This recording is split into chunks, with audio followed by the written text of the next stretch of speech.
हाँ भाई, तो हमने डिस्कस किया था कि अगर प्रिंसिपल एक्सिस भी अलग अलग है मिरर्स की तो किस तरीके से हमें डील करना है उन प्रॉब्लम्स को, राइट। दूसरा एक सवाल मैं दे देता हूँ, उसको तुम लोग ट्राई कर लेना, ठीक है। उसी उसी कॉन्सेप्ट पे बेस्ड डेटा अच्छा ले लेंगे थोड़ा। मान लो कि मुझे दो वापस मिरर दिए हुए हैं। एक मिरर दिया है अपने को कॉनकेव मिरर, ये वाला, और ये है अपना कॉन्वेक्स मिरर। इसकी प्रिंसिपल एक्सिस कुछ है ऐसे है और इसकी प्रिंसिपल एक्सिस कुछ है ऐसे। और लेट से इस बार इसकी जो प्रिंसिपल एक्सिस है उसका जो पोल है उसको हमने ओरिजिन मान लिया है। लेट से अपना ऑब्जेक्ट है यहाँ पर, और ये जो वैल्यू है ये लेट से है 2 सेंटीमीटर। इसकी फोकल लेंथ ले लो 20 सेंटीमीटर और इसकी फोकल लेंथ ले लो 20 सेंटीमीटर, राइट। और मुझे पूछना है कि भाई इमेज के कोऑर्डिनेट क्या रहेंगे, तो तुम्हें इसको सॉल्व करना है, ट्राई कर लेना। फोकल लेंथ सब कुछ दी है, ये वैल्यू ले लेना 30 सेंटीमीटर, ये वैल्यू ले लेना 20 सेंटीमीटर। ये मिरर है M1, ये मिरर है M2। तो मुझे क्या निकालना है, final coordinates of image first reflection on M1। पहला रिफ्लेक्शन अपना रहेगा M1 के ऊपर। M1 से जो भी इमेज बनेगी, अब देखो यहाँ पर 20 है तो यहाँ 10 पे इमेज बनेगी, 10 30 30 30, तो 60 पे अगर है तो 30 पे बन जाएगी इमेज। तो इमेज यहीं पे बनेगी भाई, देखो बिना कुछ वो करे अपन ने कर लिया, इमेज यहाँ बनेगी।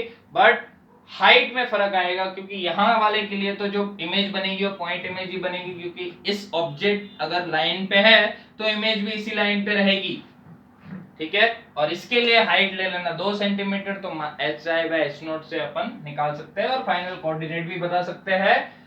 और अगर इमेज यहाँ बनेगी तो इसका एक x कोऑर्डिनेट तो आ गया भाई -30, अगर ये ओरिजिन है तो कोई प्रॉब्लम वाली बात नहीं है। y कोऑर्डिनेट जिस जो भी ऑब्जेक्ट हाइट है ऐसी, तो वैसे इमेज हाइट भी आएगी, हमें पता है, तो अपन वैसे निकाल सकते हैं, कोई प्रॉब्लम वाली बात नहीं है, राइट। चलिए आगे बढ़ते हैं, ट्राई कर लेना इसको।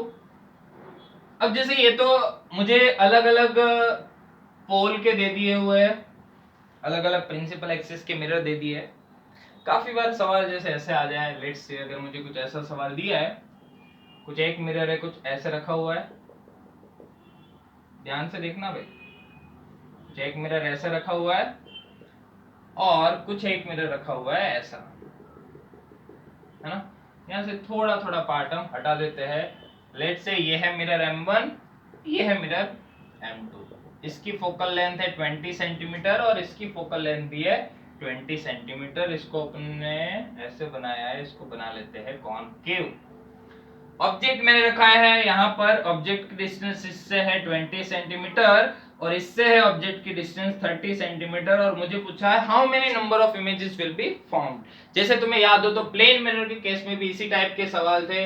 एक्सिस से एक मिरर था यहाँ पर और एक मिरर था यहाँ पर, तो इसमें मैंने दो टाइप के सवाल पूछे थे कि how many number of images will be formed and how many number of images observer will observe at a particular time. एक टाइम पे कितनी इमेज ऑब्जर्व करेगा, तो इसके अंदर दो इमेज बनती थी और किसी भी एक टाइम पे एक इमेज ऑब्जर्व हो सकती है अपने को, राइट। चलिए तो इसके अंदर अपन ट्राई करते हैं। पहले तो सब लोग इसको एक बार ट्राई करो, है ना। ऑप्शन अगर मैं दे दूं तो अपन बोल सकते हैं 1 2 3 और इन्फिनिटी, ठीक है। दो मिरर आपस में है तो इन्फिनिटी इमेज बन सकते हैं, कोई प्रॉब्लम वाली बात नहीं है, प्लेन हो या कुछ भी हो, इन्फिनिटी बनने में भी कोई बुराई नहीं है। बट अपन देखते हैं, थोड़ा लॉजिक इस्तेमाल करते हैं। ट्राई करो सबसे पहले, ठीक है, देख लो। सबसे पहले अपन एक काम करते हैं, इस वाले के ऊपर बात करते हैं। तो एक रह जाएगी यहाँ पर और कुछ लेट से गई यहाँ पर और ये गई यहाँ पर, तो यहाँ पर इस ऑब्जेक्ट की इमेज बनेगी। और ये डिस्टेंस कितनी होगी भाई, देखो u इज इक्वल टू क्या हो जाएगा, सॉरी पहले m1 के लिए बात करते, तो m1 की बात करो सबसे पहले। तो m1 के लिए जो u की वैल्यू हो जाएगी वो क्या हो जाएगी, -20 सेंटीमीटर माइनस q, क्योंकि इस साइड जा रही है काम की रेस, तो ये साइड अपनी नेगेटिव हो जाएगी, तो -20। f की वैल्यू क्या हो जाएगी, +20 सेंटीमीटर। तो अपने पास v की वैल्यू आ जाएगी बच्चों uf divide by u minus f, that is -20 20 then -20 -20, so this is -400 divided by -40, तो आ जाएगा 10 सेंटीमीटर, वो भी पॉजिटिव। इन द सेंस जो इमेज बनेगी वो पॉजिटिव साइड बनी, वो हमने ऑलरेडी जज कर लिया रे डायग्राम से। और ये वैल्यू आई 10 सेंटीमीटर। अब ध्यान से देखोगे कि ये जो ऑब्जेक्ट है वहां से एक रे इस मिरर पे भी जाएगी, इस मिरर पे जाएगी और यहां से रिफ्लेक्ट होके कुछ इसकी इमेज बनेगी। तो अगर मैं इस मिरर की बात करूं तो इस मिरर के लिए u की वैल्यू क्या हो जाएगी? अब देखो इसके लिए ये वाली डायरेक्शन पॉजिटिव है, u की वैल्यू आ जाएगी -30, देन f की वैल्यू आ जाएगी -20। तो हमें पता है v की वैल्यू क्या है भाई? -60 सेंटीमीटर, राइट? -60 सेंटीमीटर आ जाएगी। -60 सेंटीमीटर इस मिरर से, इन द सेंस अगर ये पॉजिटिव डायरेक्शन है तो 30, 20 और 10, भाई ये क्या हो गया? मतलब ये जो ऑब्जेक्ट है वो जो इस मिरर से जो इमेज बनाएगा वो इससे -60 पे रहेगी, -60 पे रहेगी तो कुछ ना कुछ ऐसे बन जाएगी, ठीक है? और ये जो इसकी वजह से, इस मिरर की वजह से जो इस ऑब्जेक्ट की इमेज बनेगी वो इस मिरर की वजह से जो बनी उसके ऊपर कोइंसाइड हो गई, ठीक है? मतलब यहां पर हमें गिन के कितनी इमेज मिलेगी? एक ही इमेज मिलेगी, दो इमेज नहीं मिलेगी। अगर इनका ओरिएंटेशन कुछ और होता तो दो मिलेगी, बट इस पर्टिकुलर, मैं भी एक और सवाल देता हूं, इसमें कोई बुराई वाली बात नहीं है, हम कर सकते हैं आराम से, ठीक है? इस वाले सवाल के अंदर, हाँ, इस वाले सवाल के अंदर डेटा ऐसा मैंने लिया है ताकि अपन को एक ही इमेज मिले, ठीक है? तुम्हें देखना है, चेक करना है कितने इमेज बनेगी। ये वाला जो इमेज है वो इसके लिए ऑब्जेक्ट का काम क्यों नहीं करेगा वो तुम्हें पता आना चाहिए, ठीक है? हमें पता है कि वो इमेज ऑब्जेक्ट तभी बनाती है, सॉरी, ऑब्जेक्ट इमेज तभी बनाएगी जब वो मिरर के फील्ड ऑफ व्यू में आ रहा है, ठीक है? उस पर्टिकुलर फील्ड ऑफ व्यू में आ रहा है तो हम बोल सकते हैं, मतलब इससे कोई भी रेज इस पे नहीं जा रही है। ये वाली बात हम ऑलरेडी प्लेन मिरर के अंदर कर चुके हैं, ठीक है? तो बस इस पर्टिकुलर केस के अंदर कितनी इमेजेस बनेगी? एक ही इमेज बनेगी। तो इसको तो फटाफट आप नोट कर ले जल्दी से, ठीक है? अब इसी कॉन्सेप्ट के ऊपर बहुत सारे सवाल बन सकते हैं। अलग अलग मिरर को जोड़ दिया, पूछ लिया टोटल नंबर ऑफ इमेजेस क्या है। बस तुम्हें एक बात की क्लैरिटी रखनी है, रे डायग्राम हमारा क्लियर रहना चाहिए और मिरर फॉर्मूला याद रहना चाहिए। बाकी सब तो बहुत ही आसान है। लेट्स से मुझे ऐसा दिया हुआ है क्वेश्चन तुम्हारे लिए, लेट्स से एक मिरर ऐसा दिया है, इस बार इधर ले लो अपना कॉनकेव और इधर ले लो अपना, यही बना लिया हमने, ये ले लो ऐसे कॉन्वेक्स और ये कॉनकेव। इसकी फोकल लेंथ है 20 सेंटीमीटर और इसकी भी फोकल लेंथ है 20 सेंटीमीटर। लेट्स से हमने एक ऑब्जेक्ट यहाँ पे रखा हुआ है, इससे डिस्टेंस है उसकी 60 सेंटीमीटर और इससे डिस्टेंस है इसकी 20 सेंटीमीटर। तो बताओ बच्चों कितनी इमेजेस बनेगी? कितनी images, how many number of images will be form? 5 से 10 मिनट देना इसको सॉल्व करने के लिए। जो भी लोग सीरियस है वो लोग ऑब्वियसली बातें देंगे, तो बस यस ट्राई करो, राइट? चलिए, लेट्स से ये मिरर है M1, ये मिरर है M2। जब तुम्हें ऐसा पूछा हो कि इमेज बताओ कितनी इमेजेस बनेगी, तो तुम्हें बस रे डायग्राम लिख के देखना है कि अगर एक ऑब्जेक्ट से जो रे जा रही है वो मिरर पे गिर रही है या नहीं गिर रही है, या इमेज से जो जा रही है वो गिर रही है या नहीं गिर रही है। जैसे ये जो ऑब्जेक्ट है उससे देखो, ये करे जाएगी ऐसे और ये कुछ ऐसे ट्रांसफर हो जाएगी, तो इसकी इमेज कुछ यहाँ बनेगी, ठीक है? और अगर ये कॉन्वेक्स मिरर है और उसके लिए u की वैल्यू हमें पता है, अगर मैं M1 की बात करूं भाई, तो u की वैल्यू क्या है? -20 सेंटीमीटर। v की वैल्यू क्या है? निकालनी है हमें, और f की वैल्यू है 20 सेंटीमीटर।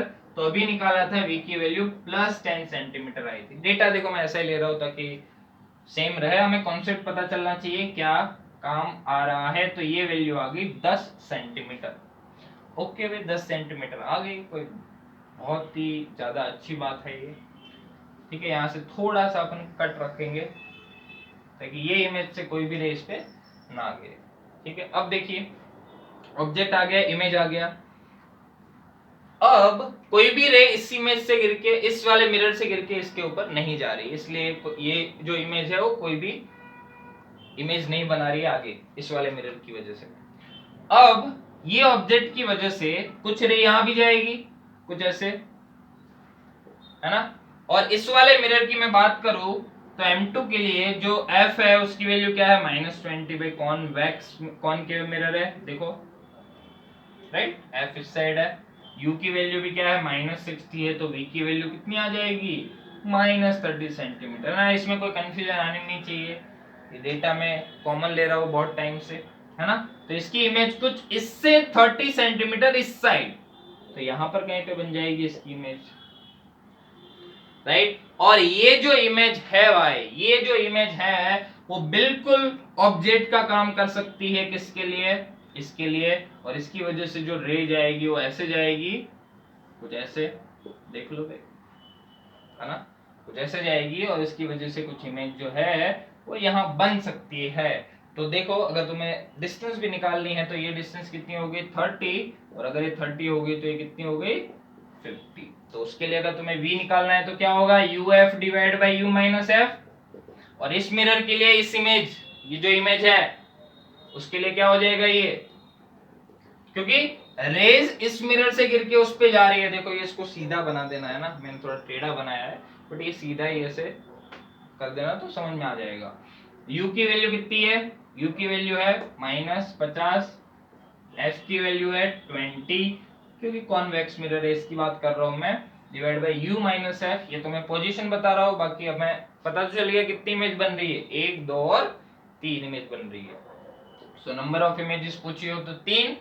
पहली इमेज की डिस्टेंस m1 से, ये वाली यहाँ, तीसरी वाली यहाँ बनेगी, तो यह आ जाएगा -50, सही तो कर रहा हूँ, -20, तो ये हो जाएगा -1000 divide by -70, minus minus cancel, तो आएगा 100/7। 100/7 करोगे तो भी 10 के ऊपर आएगा, ठीक है, 10 के ऊपर आएगा तो भाई कहीं इधर आ जाएगा, है ना, तो देख लेना उसको।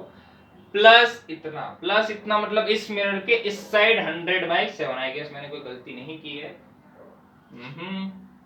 बिल्कुल सही। अब ठीक है भाई, आ गया, कोई प्रॉब्लम वाली बात नहीं है, ठीक है। तो नंबर ऑफ इमेजेस कितनी आ गई, 3 आ गई नंबर ऑफ इमेजेस, और 100/7 is position of the final image from this mirror. और इससे भी पूछी हो फिर भी अपन निकाल सकते हैं, राइट। तो भाई हमने सारी बातें कर ली, देखो हमने बहुत सारी बातें कर ली, शुरुआत से लेके प्लेन मिरर की बात करी, प्लेन मिरर के अंदर वेलोसिटीज की बात कर ली, स्फेरिकल मिरर की बात कर ली, कॉनकेव कॉन्वेक्स उसका फॉर्मूला पढ़ लिया, उसके अंदर हमने केसेस देख लिए सारे, कॉन्वेक्स के केसेस, कॉनकेव के केसेस, ग्राफ्स पढ़ लिए उनके, v/u, vu, 1/v, 1/u, right. उसके बाद हमने बात करी अलग अलग प्रिंसिपल एक्सिस है, उसके बाद ऐसे कटिंग वाले मिरर आ जाए तो भी हम कैसे करेंगे, ठीक है, सारी डिस्कशन हमने कर ली। Velocity in case of concave mirror, convex mirror, उनके अंदर किस तरीके से मैकेनिक्स इन्वॉल्व हो सकती है, वो सारी बात हम पढ़ चुके हैं। तो ऐसा समझो इस चैप्टर का एक बड़ा सा पार्ट हमारा खत्म हो गया। अब लेंस वाला जो हम पढ़ेंगे वो बाद में, वो इससे बहुत ही रिलेटेबल है, बहुत ही ज्यादा रिलेटेबल, तो उसके लिए कोई टेंशन लेने वाली बात नहीं है अगर यहाँ तक समझ में आ गया तो ये अपना था रिफ्लेक्शन। अब तक हमने रिफ्लेक्शन ही पढ़ा था। अब हम थोड़ी बातें करेंगे रिफ्रैक्शन के बारे में। तो सबसे जो पहला लेक्चर था रे ऑप्टिक्स 1, उसके अंदर मैंने तुम लोगों को बताया था कि कोई भी मीडियम है उसके ऊपर अगर कोई लाइट आ रही है, ठीक है, तो रिफ्लेक्ट भी होती है और आर पार भी निकलती है। लेट्स से ये है मीडियम 1 और ये है मीडियम 2। तो depending upon the refractive index of the medium, हमने ये बोला था कि ये जो लाइट है या तो बैंड हो जाएगी या अलग जाएगी, ठीक है, ये मैंने थोड़ी थोड़ी बातें बताई थी। कुछ लाइट होगी वो आपस में रिफ्लेक्ट होगी। फॉर एग्जांपल अगर मैं कोई ग्लास पे देखता हूँ, राइट, कोई ग्लास है अपन देखते हैं तो हमें अपनी शक्ल भी दिखती है, और अगर ट्रांसपेरेंट ग्लास है तो आर पार भी दिखता है और हमारी शक्ल भी थोड़ी बहुत तो दिखेगी, राइट। अगर जैसे बोर्ड है, बोर्ड पे अगर मैं दिखूं तो मुझे थोड़ी बहुत अपनी शक्ल दिख रही है, राइट, और आर पार की चीजें वैसे नहीं दिख रही है इसके अंदर, है ना। रिफ्लेक्शन हो रहा है लेकिन रिफ्रैक्शन नहीं हो रहा है। काफी बार ऐसा होता है जैसे पानी है, पानी के अंदर हमने देखा तो हमारी शक्ल भी दिखती है, और पानी के अंदर जो पत्थर वगैरह है, मछलियां वगैरह है या जलपरा है वो हमें दिख जाता है, राइट, ऐसा नहीं होता, ठीक है, बट ठीक है जो भी है। तो अपने को चीजें दिख जाती है, वो किसकी वजह से दिख जाती है, रिफ्रैक्शन की वजह से दिख जाती है ना। तो हर जगह रिफ्लेक्शन भी है और रिफ्रैक्शन भी है, ठीक है। तो रिफ्लेक्शन के बारे में हम पढ़ चुके हैं, अब बात करेंगे रिफ्रैक्शन की। तो एक मीडियम से लेकर दूसरी मीडियम पे लाइट आ रही है, तो वापस याद करो, अगर इस मीडियम के अंदर लाइट की स्पीड मैंने बोला था v1 है, फ्रीक्वेंसी है f1 और वेवलेंथ है λ1 और यहाँ का रिफ्रैक्टिव इंडेक्स है n1 और यहाँ का रिफ्रैक्टिव इंडेक्स है n2। उसको काफी बार μ1 और μ2 भी बोलते हैं, कोई प्रॉब्लम वाली बात नहीं है। और लेट्स से कि इस मीडियम के अंदर लाइट की स्पीड हो गई v2 और फ्रीक्वेंसी हो गई f2 और वेवलेंथ हो गई λ2। मैंने तुम लोगों को बोला था कि जो रिफ्रैक्टिव इंडेक्स रहता है या तो उसको म्यू लिखो या n लिखो, and that is equal to under root mu naught epsilon naught. ठीक है, ये है रिफ्रैक्टिव इंडेक्स ऑफ लाइट, मतलब फ्री स्पेस। ठीक है, मतलब फ्री स्पेस अगर है तो उसके लिए 1 by mu naught epsilon not use करेंगे। और कोई भी अगर मीडियम है, सॉरी इसको अपन ने ऐसे नहीं लिखा था, this is equal to speed of light mu r epsilon r और c की वैल्यू ये आती 1 by under root mu naught epsilon naught. तो ये बात हमने कर रही थी। तो हमने एक बात बोली थी कि जब भी दूसरे मीडियम में लाइट जाती है तो उसकी स्पीड चेंज हो जाती है। और क्या क्या चीजें चेंज होती है, क्या है, उसकी फ्रीक्वेंसी चेंज होती थी। मैंने एक एग्जाम्पल भी दिया था कि अगर ब्लू लाइट है या रेड लाइट है, उसको अगर पानी में डाल देंगे तो क्या वो गुलाबी हो जाएगी या वो पिंक हो जाएगी? पिंक और गुलाबी एक ही है, नहीं, क्या वो काली हो जाएगी, क्या वो गोरी हो जाएगी, ऐसे है ना, कलर उसका चेंज नहीं होगा। एक बात हमें समझनी है, तो वो किस पे डिपेंड करता है, फ्रीक्वेंसी पे। तो हमें एक बात तो पता पड़ी कि अगर हम किसी भी दूसरे मीडियम में अगर लाइट भेज रहे हैं तो फ्रीक्वेंसी उसकी चेंज नहीं होती है। ये बात मैं बार बार बोलूंगा कि जो फ्रीक्वेंसी है that depends upon the source. जब तक हम सोर्स चेंज नहीं करेंगे तब तक फ्रीक्वेंसी चेंज नहीं होगी। तो एक मीडियम से लेके दूसरे मीडियम में जाएंगे तो फ्रीक्वेंसी सेम रहेगी। तो एक रिलेशन तो अपने पास रहेगा f1 that will be equal to f2, that will be our first relation। v1 v2 के अंदर मैंने रिलेशन बताया था, क्या आया था, v1 by v2 was equal to λ1 by λ2 and that was equal to n2 by n1।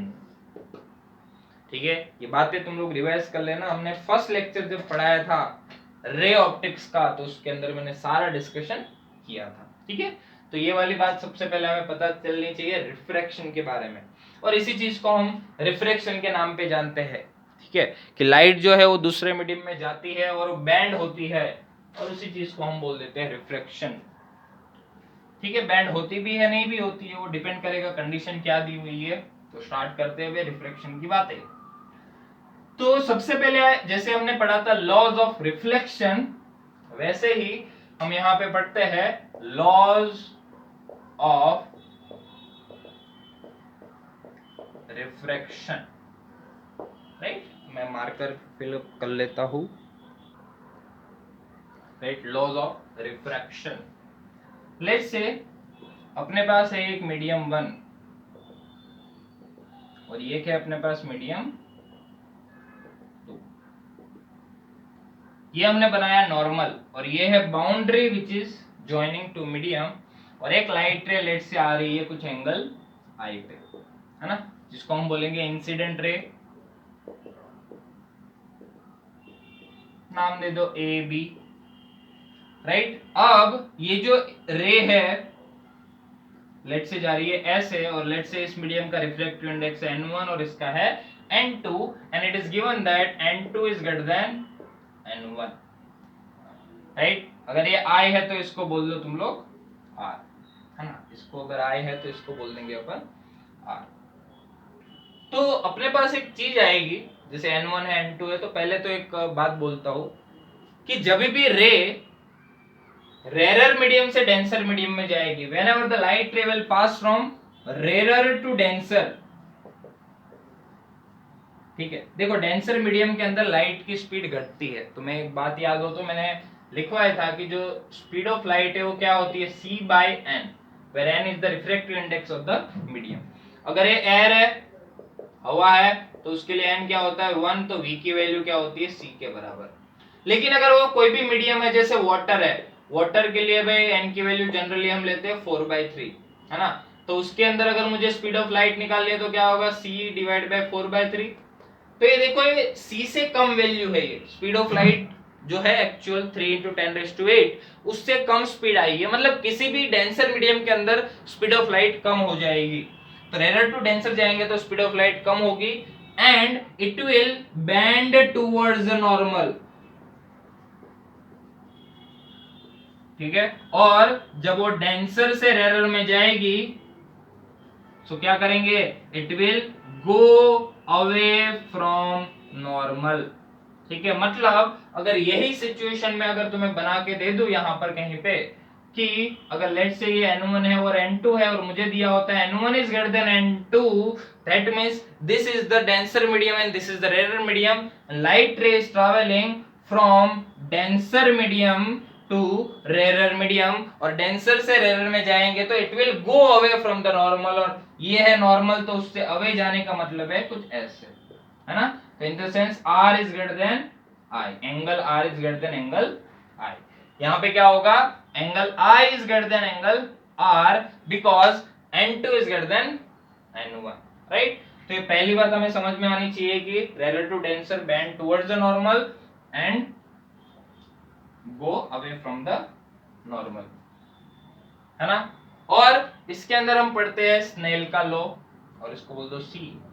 इसके अंदर हम पढ़ते हैं स्नेल्स लॉ। स्नेल्स लॉ क्या बोलता है कि अगर कोई भी रे है वो कोई भी मीडियम को जोड़ने वाली बाउंड्री के ऊपर कोई भी एंगल पे इंसिडेंट करती है, और I is the angle of incident and R is the angle of refraction, इसको हम क्या बोलेंगे, this is not the angle of reflection, इसको बोलेंगे एंगल ऑफ रिफ्रैक्शन। ठीक है, स्नेल्स लॉ ये बोलता है कि when the light ray is passing from one medium to another medium, the ratio of sine of angle of incident and angle of refraction is constant। ये है अपना Snell's का लॉ, उसने भी लॉ दिया था, और पहली बात लॉ का कोई प्रूफ नहीं होता ऑफ कोर्स। स्नेल ने क्या लॉ दिया कि sin I, the sine of the angle of incident and sine of angle of refraction is a constant quantity and that is equal to and to 1, that is the relative refractive index, है ना। उसको क्या बोल सकते हैं अपन, n2 by n1। तो n21 क्या है, n21 is the refractive index of second medium with respect to first। क्योंकि जनरली हम क्या करते हैं, जैसे मैंने ग्लास का बताया वो 1 पॉइंट, ग्लास का नहीं वाटर का बताया 4/3, ग्लास का होता है 1.5। तो ये जो सारे रिफ्रैक्टिव इंडेक्स है हमने किसके, जब हम एयर के कंपैरिजन में लेते हैं, जनरली हम एयर से ही कंपेयर करते हैं, तो उसको मैं ऐसे लिख सकता हूँ, refractive index of glass with respect to water, water नहीं विथ रिस्पेक्ट टू एयर, क्योंकि एयर का 1 है तो n1 1 हो जाएगा, तो n2 की वैल्यू जो रहेगी वही n2 1 की वैल्यू रहेगी, which is the refractive index of the second medium with respect to first। और ये कांस्टेंट क्वांटिटी, ऑब्वियस सी बात है अगर ये मीडियम सेम है तो, ठीक है। तो इसको मैं क्या लिख सकता हूँ, n1 sin I that is equal to n2 sin R, और इसी स्टेटमेंट को हम क्या बोलते हैं, स्नेल्स लॉ। ठीक है, इसी को हम बोल देते हैं स्नेल्स लॉ, स्नेल्स लॉ। और दूसरा अपना जो लॉ ऑफ रिफ्रैक्शन में आता है वो क्या है, जैसे लॉ ऑफ रिफ्लेक्शन में क्या था, angle of incidence, angle of नहीं, एंगल ऑफ इंसिडेंस और एंगल ऑफ रिफ्लेक्शन तो सेम ही रहेगा। दूसरा था incident ray, reflected ray and normal, all three lie on the same plane. यहां पर भी कुछ ऐसा रहेगा, incident ray then normal and refracted ray, wording बस चेंज हो गई, ये तीनों सेम के सेम प्लेन में लाई करेंगे वे, है ना। तो कोई खास बात नहीं है, ये हो जाएगा अपना लॉज ऑफ रिफ्रैक्शन। ठीक है, नोट कर लो इसको, laws of refraction, right. sin I by sin R that is equal to n2 by n1, या तो तुम लोग ऐसे भी लिख सकते हो n1 sin I that is equal to n2 sin R। अगर मैं तुम्हें एक सवाल दूं तो लेट्स से कि कोई एक रे है, वो कुछ 60 डिग्री एंगल पे जा रही है, एयर है, यहाँ पर कोई मीडियम है जिसका रिफ्रैक्टिव इंडेक्स कितना है, √3 है। तो मुझे ये बताओ कि जब वो दूसरे मीडियम में जाएगा तो what is the angle of deviation,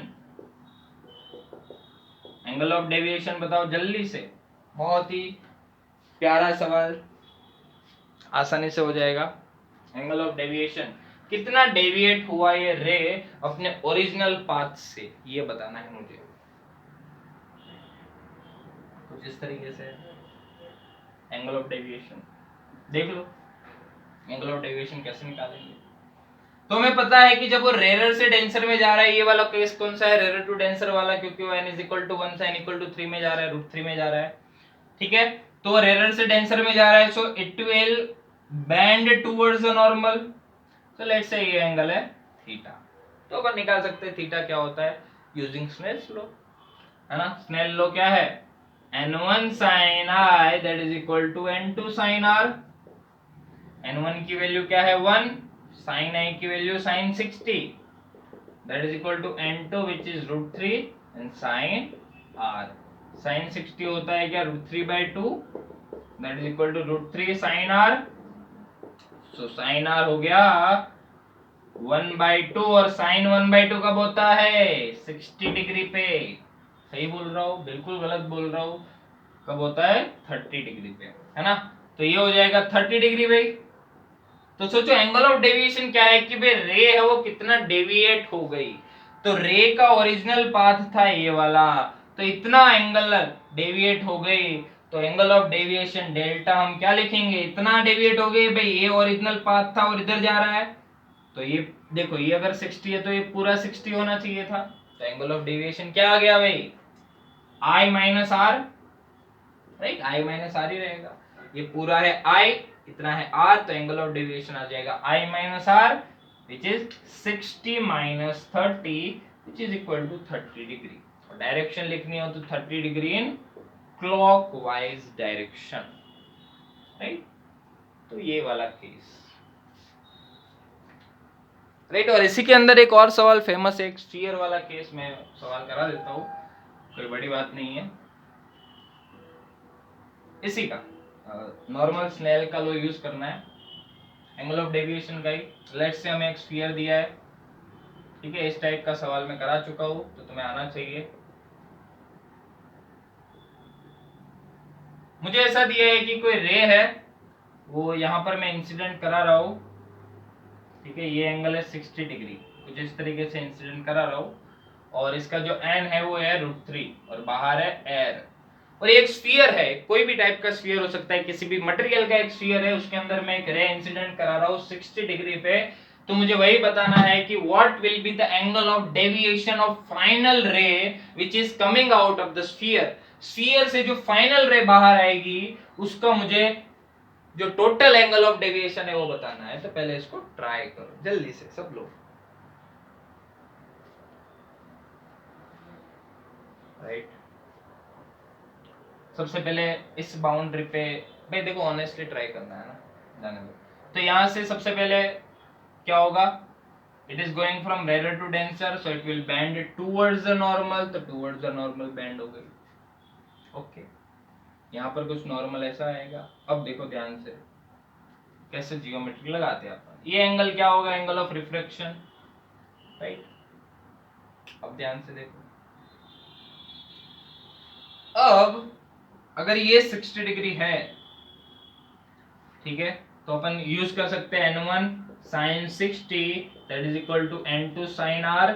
और ये तो लास्ट वाला एक केस है, देखो इसकी वैल्यू √3/2, n2 है √3, तो r की वैल्यू क्या आ जाएगी 30 डिग्री पे। लास्ट वाले केस में भी यही डेटा था, तो इसकी वैल्यू आ गई 30 डिग्री।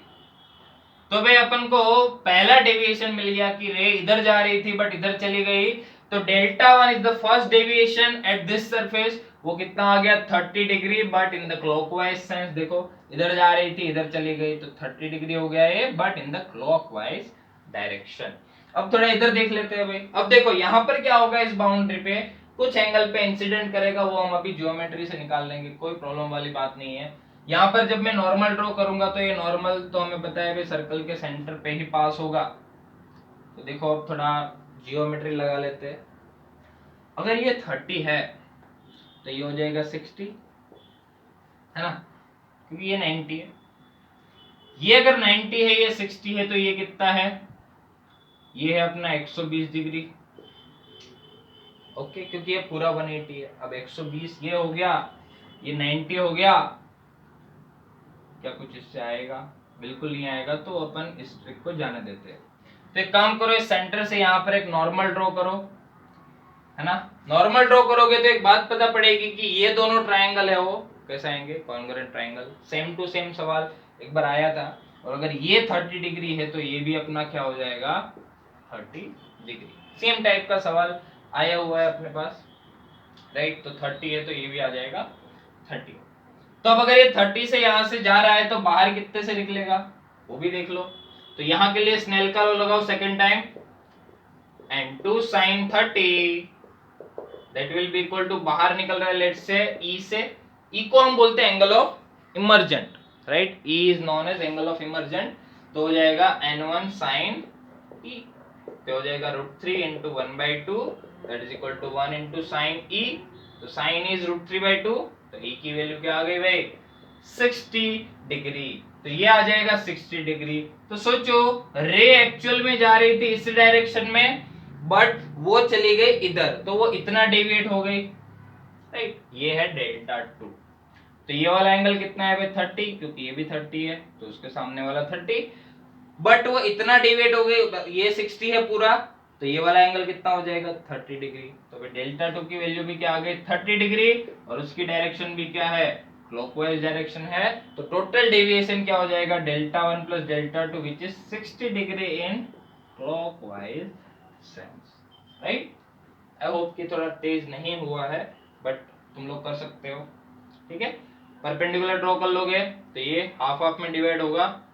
अब देखो ये साइड सेम है और ये साइड भी सेम है, दोनों रेडियस है, ये परपेंडिकुलर साइड दोनों की सेम है, तो ये 30 है तो ये भी क्या होगा 30 डिग्री रहेगा। तो वहां से फिर ये वाला एंगल आ जाएगा, ठीक है भाई। तो ये रिफ्रैक्शन का अपने को इंट्रोडक्शन है, देख लेना भाई, सवाल जरूर सॉल्व कर लेना इसके।